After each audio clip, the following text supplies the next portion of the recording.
Jamaah yang dirahmati Allah.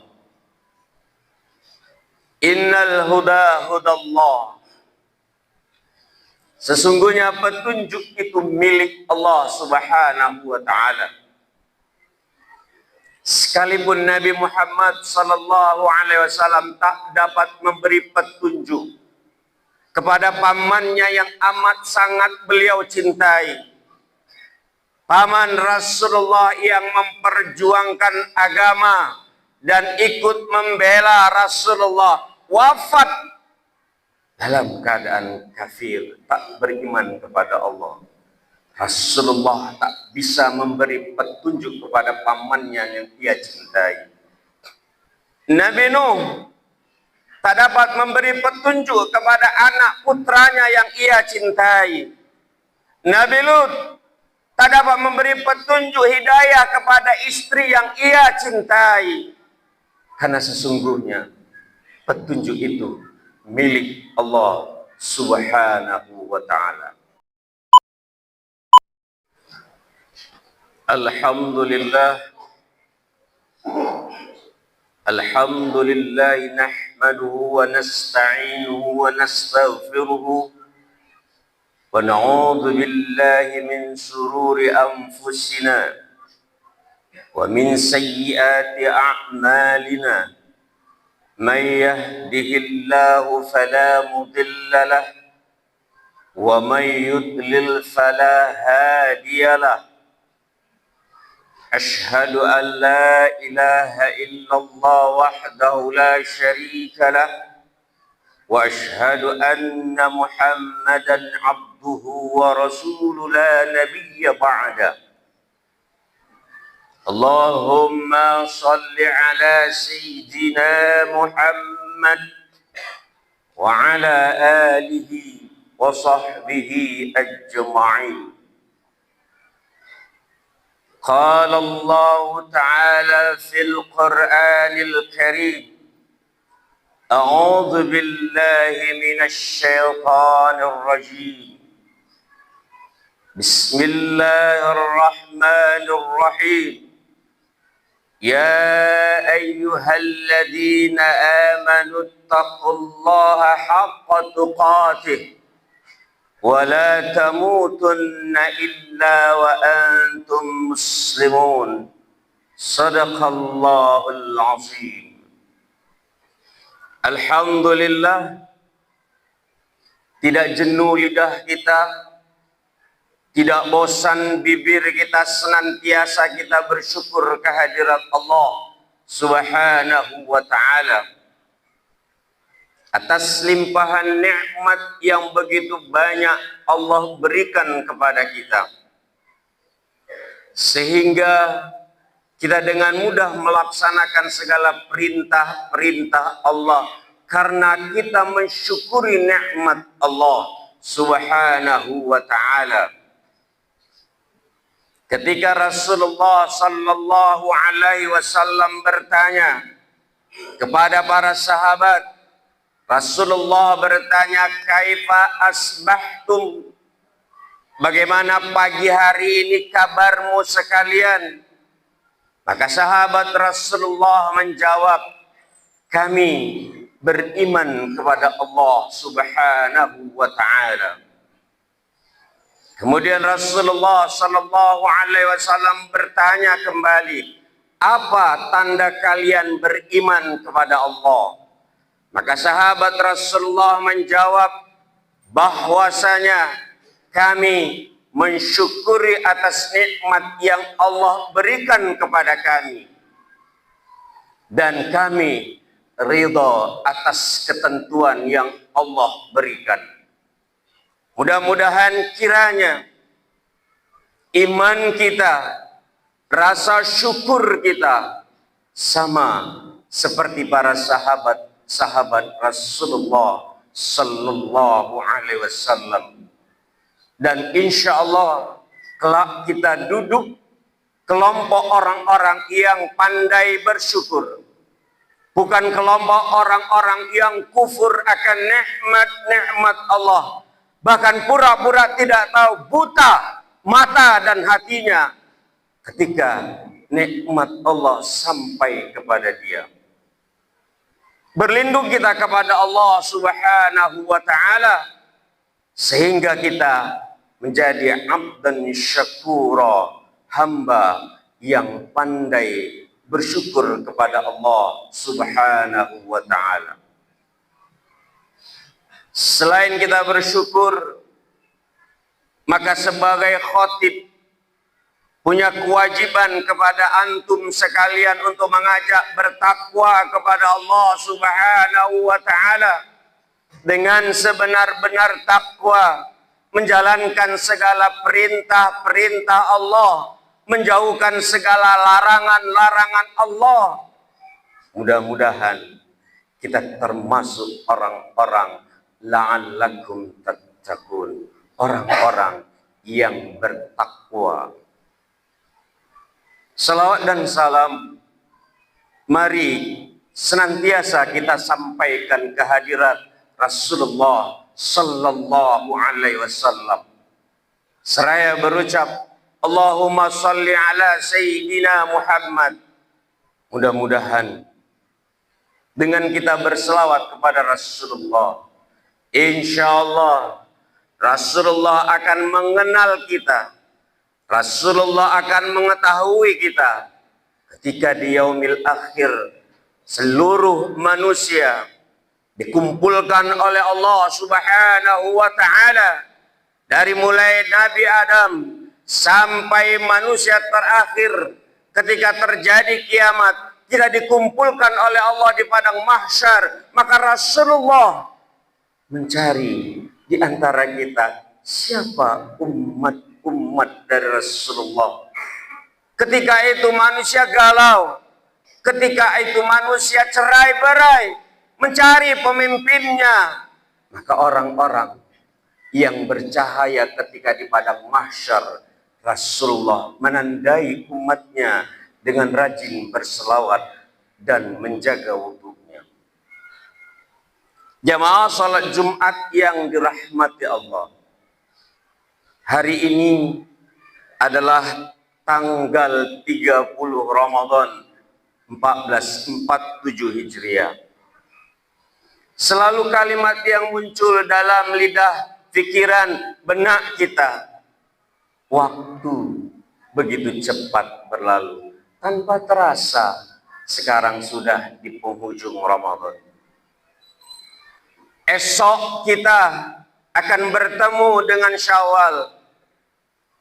Esok kita akan ditinggalkan oleh Ramadan.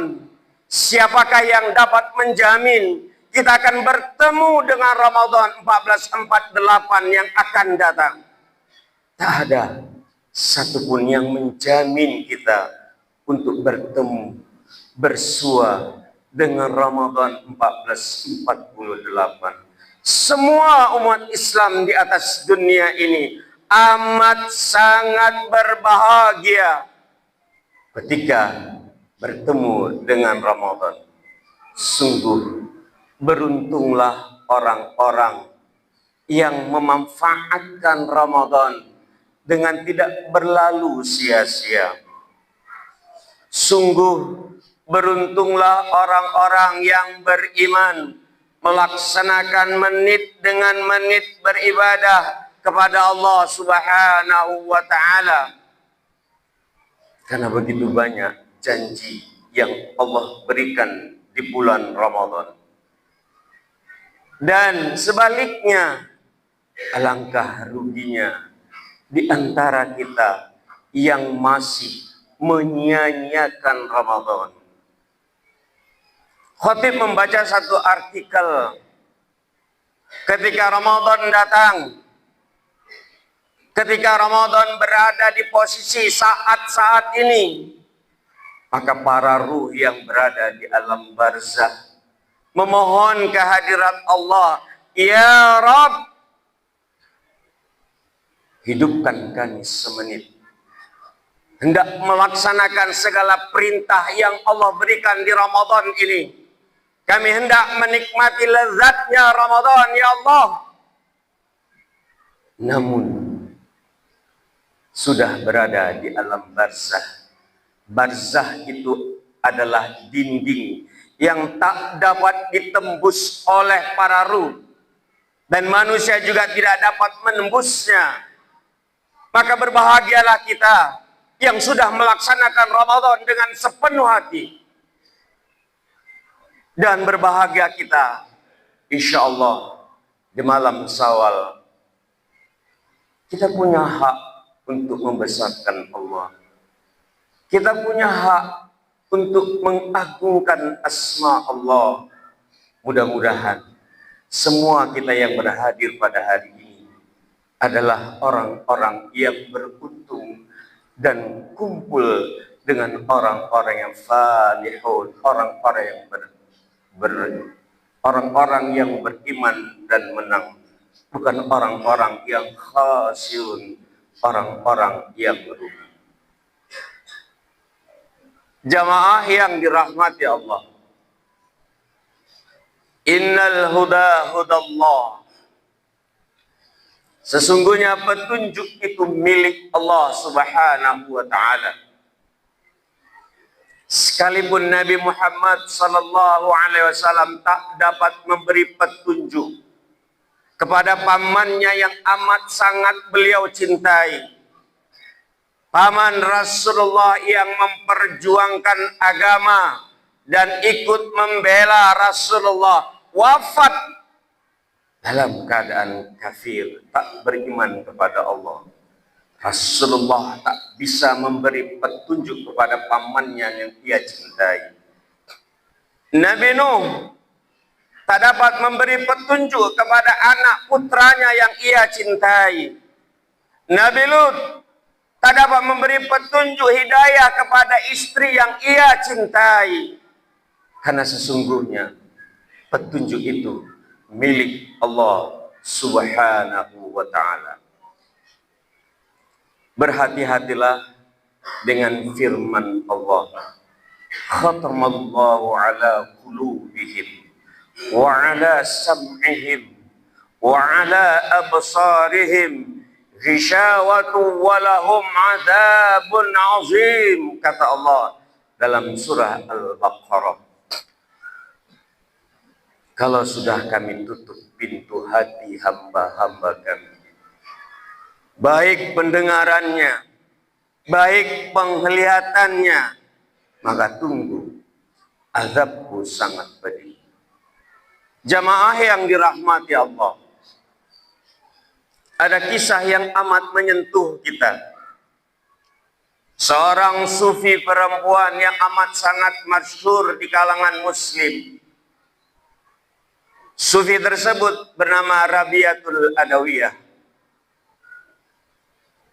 Rabiatul Adawiyah amat sangat mencintai Allah. Tak lagi dia mengharapkan surga atau neraka. Rabiatul Adawiyah menyatakan ke Allah dalam syair-syairnya yang indah, ya Rabb, seandainya aku beribadah karena takut akan nerakamu, maka campakkanlah aku ke dalam nerakamu ya Allah. Sebaliknya, jikalau aku beribadah mengharap jannahmu, surgamu ya Allah, jangan engkau masukkan aku ke dalam surgamu. Namun ya Rabb, aku beribadah karena cintaku kepadamu, dan jangan engkau berpaling dariku ya Rabb. Begitu cinta luar biasanya Rabiatul Adawiyah, sehingga orang bertanya kepada Rabiatul Adawiyah, wahai Rabiatul Adawiyah, adakah engkau membenci iblis dan syaitan?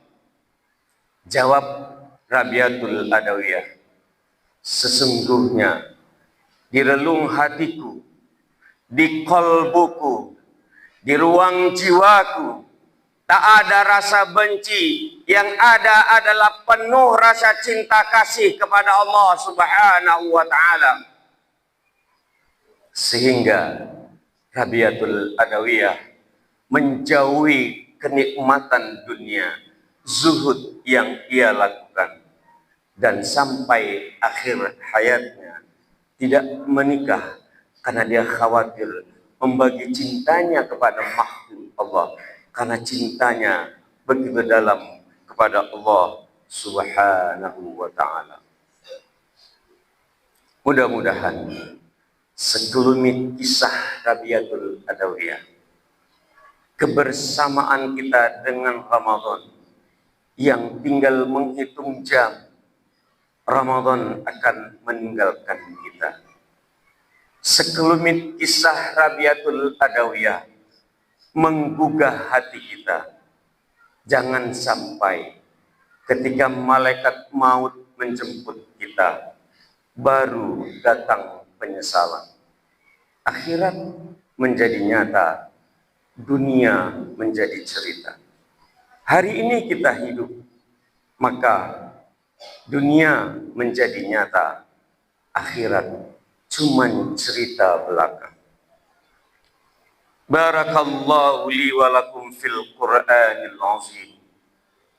Wa nafa'ani wa iyyakum bima fihi minal ayati wa dzikril hakim.